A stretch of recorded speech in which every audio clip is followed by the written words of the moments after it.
ஆண்டவரும் இரட்சகருமாகிய இயேசுவின் இனிய நாமத்தில் ஒவ்வொருவருக்கு அன்பின் வாழ்த்துதல்கள்.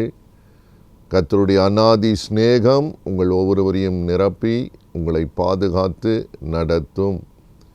இந்த நாளுக்கென்று நம்முடைய வேதத்திலே யோவான் எழுதின சுவிசேஷம் 1ஆம் அதிகாரம் 1ஆம் வசனத்தை நாம் கவனிப்போம். வேதம் இப்படி சொல்லுகிறது: ஆதியிலே வார்த்தை இருந்தது, அந்த வார்த்தை தேவனிடத்தில் இருந்தது, அந்த வார்த்தை தேவனாய் இருந்தது.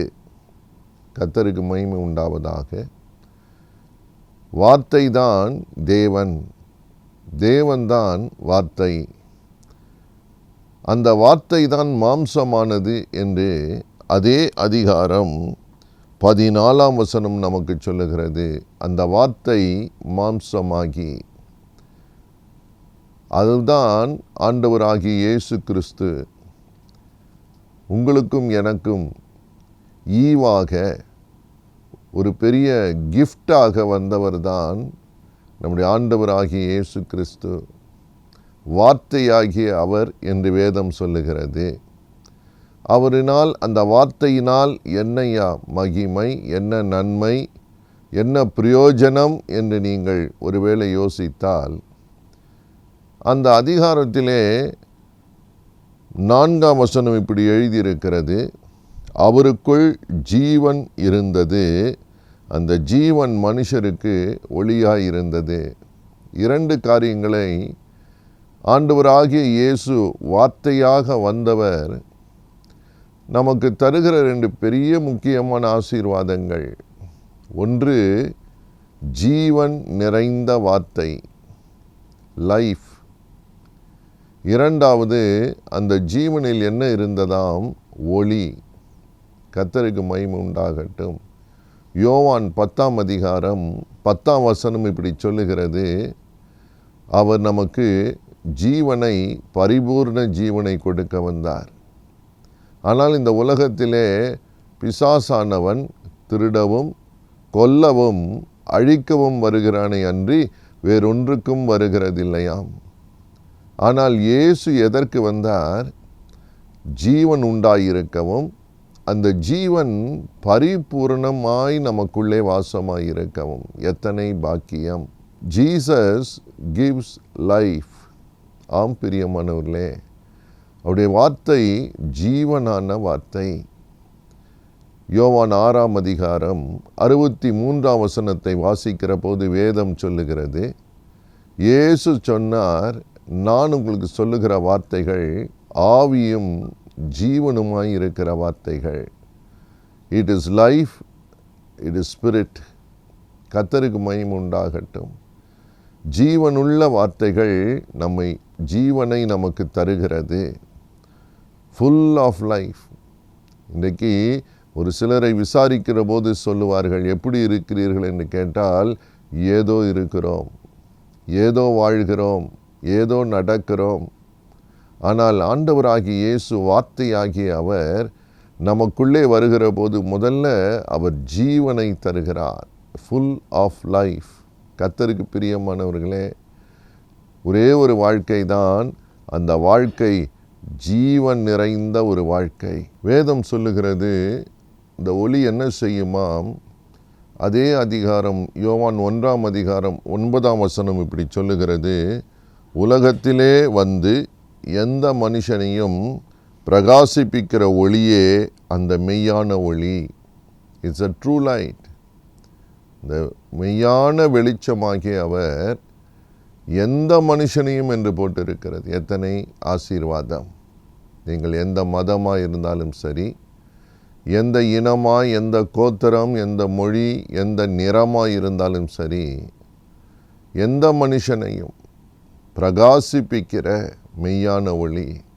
இன்றைக்கி உங்கள் வாழ்க்கை, நிறைய பேருடைய வாழ்க்கையிலே பிரகாசம் இல்லாமல் இருக்கிறதை தேவன் அறிவார்.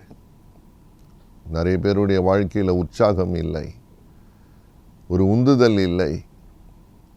they never involved in anything.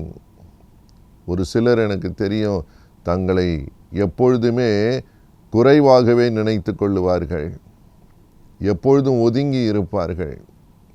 அவங்க வாழ்க்கையில் ஒரே ஒரு காரியத்தை திரும்ப திரும்ப சொல்வார்கள், துர்பாக்கியசாலி. ஐயா, நான் நினைத்தால் செய்தால் எதுவும் எனக்கு சரியாய் வராது, உருப்படாது என்று எப்பொழுதும் நெகட்டிவாய் யோசிக்கிற வாழ்கிற பலர் இந்த உலகத்தில் இருக்கலாம். ஒரு முறை ஊழியத்துக்கு போயிருந்த நேரம், அது ஹோசூர் பகுதியிலே தளி என்ற ஒரு இடத்திலே கூட்டங்களுக்கு நாங்கள் சென்றிருந்த போது, தேவ செய்தியை கொடுத்து முடித்த பிறகு ஜெபிக்கிற வேளையிலே ஆண்டவர் திடீரென்று பேசினார். இந்த கூட்டத்திலே வந்திருக்கிற ஒரு சகோதரி எப்பொழுதும் மற்றவர்களோடு சண்டை செய்து கொண்டே இருப்பார்கள். தங்களை தாங்களே உருவ குத்தி கொண்டிருக்கிறீர்கள். எப்பொழுதும் நான் தான் சபிக்கப்பட்டவள், நான் சரியில்லை, என்னால் யாரோடும் சமாதானமாய் இருக்க முடியாது என்று உங்களை நீங்களே குத்தி கொள்ளுகிறீர்கள். இயேசுவின் அன்பு இப்பொழுது உங்களை தொடுகிறது என்ற வார்த்தையை சொல்லும்படி கர்த்தருடைய ஆவியானவர் நடத்தினார். அவர் சொன்ன வார்த்தையை சொன்ன மறுநிமிடம் பின்னால் இருந்த ஒரு வாலிப பெண் ஓ என்று கத்தி அழுதாள். கூட்டம் முடிந்த பிறகு அந்த பெண்ணை ஜெபிப்பதற்காக அந்த போதகரினிடம் கொண்டு வந்தார். அவர் சொன்னார், ஐயா, இந்த மகள் தான் ஓ என்று கூச்சலிட்டு கதறி அழுதாள். நான் அந்த மகளிடம் கேட்டேன்.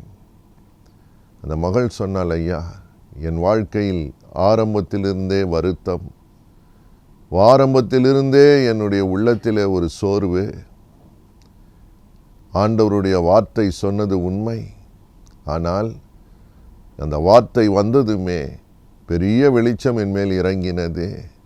என் இருதயத்தில் இருந்த அழுத்தம், என் உள்ளத்தில் இருந்த இருள் நீங்கினது.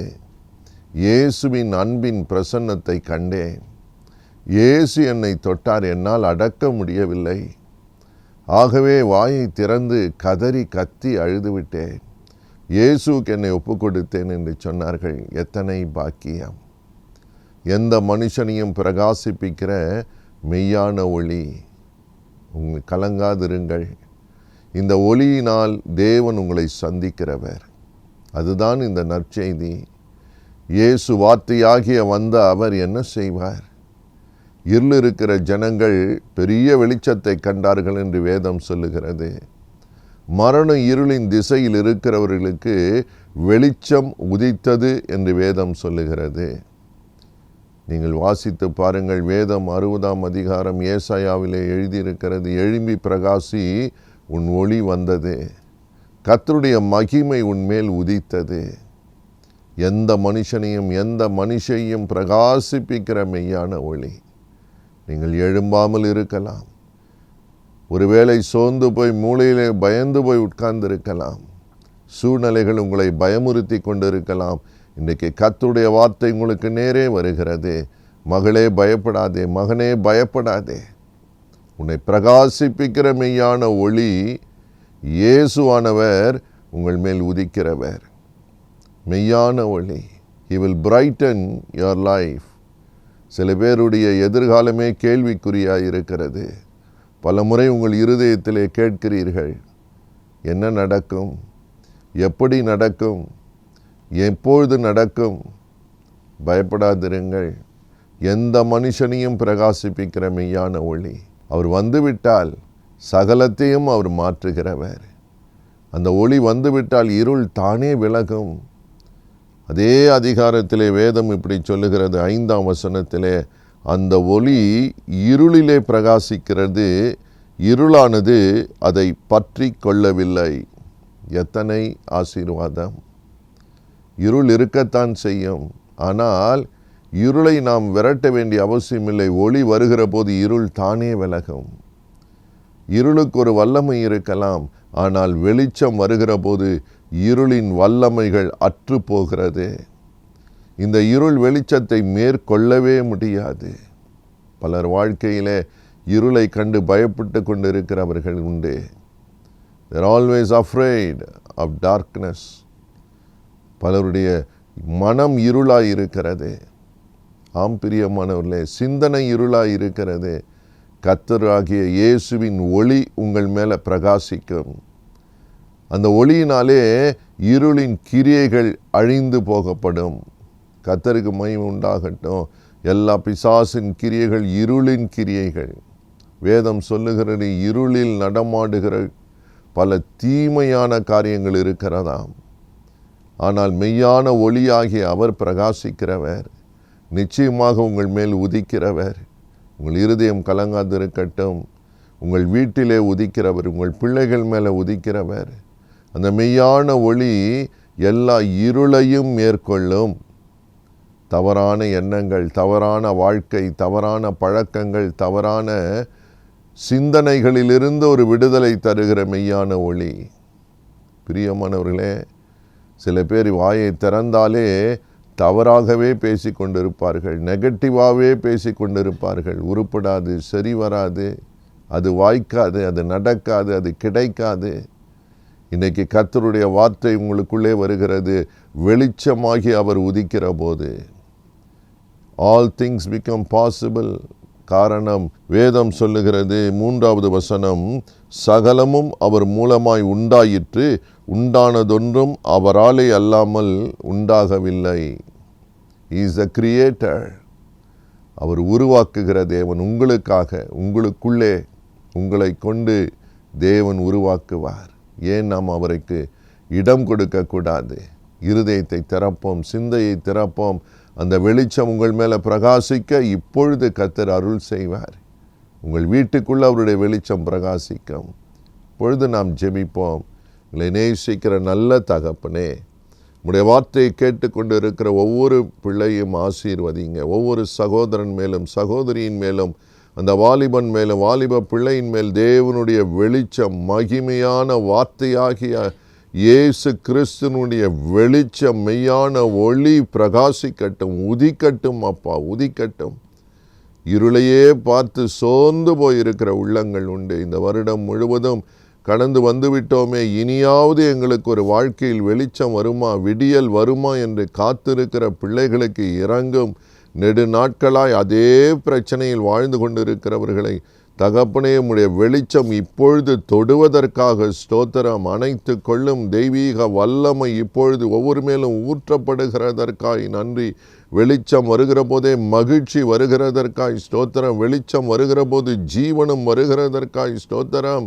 தகப்பனே, ஆம், உம்முடைய ஜீவன் இறங்குகிற போது அங்கே சகலமும் உண்டாகிறதற்காக ஸ்தோத்திரம். கர்த்தர் உயிர்ப்பிக்கிற தேவன். இப்பொழுது உம்முடைய வல்லமையின் பிரசன்னம் ஒவ்வொருவரையும் அணைத்து கொள்ளட்டும், நிரப்பட்டும், பாதுகாக்கட்டும். மெய்யான ஒளியாகிய உம்மை கண்டு கொள்ள உதவி செய்யுங்க தகப்பனே. ஆசீர்வதியும், அணைத்து கொள்ளும். ஒவ்வொருடைய வாழ்க்கையும் புதுப்பிக்கப்படட்டும். நீர் உம்மை கண்டு கொள்ள உதவி செய்கிறவர். ஹல்லேலூயா. நன்றி. கர்த்தருடைய கரம் ஒவ்வொரு மேலும் அமர்ந்து ஆசீர்வதிப்பதற்காய் ஸ்தோத்திரம். ஒவ்வொருவருடைய உள்ளமும் தெய்வீக வார்த்தையினால் நிரம்பட்டும், நிரம்பட்டும், நிரம்பட்டும், நிலைத்திருக்கட்டும். உடைய வசனம் அவருடைய இருதயத்திலே நிலைத்திருக்கட்டும். அவங்க சிந்தையை உடைய வார்த்தையின் மகிமை மூடிக்கொள்ளட்டும். ஆசீர்வதிக்கிறோம். எல்லா பலவீனங்கள், இருளான நோய்கள், இருளான பிசாசின் கட்டுகள், இருளான தரித்திரம், இருளான வேதனைகள் எல்லாம் இப்பொழுது விலகுவதற்காய் ஸ்தோத்திரம். பயமாகிய இருள் இப்பொழுது உள்ளங்களை விட்டு விலகும்படி உம்முடைய வெளிச்சத்தை நீர் அனுப்புகிறதற்காய் ஸ்தோத்திரம். ஆசீர்வதிங்க. உங்கள் நாமத்தை மகிமைப்படுத்தி கொள்ளும். ஒவ்வொருவரையும் கிருபையாய் நடத்துவீர். இயேசுவின் நாமத்தில் நல்ல பிதாவே. ஆமேன், ஆமேன். God bless you.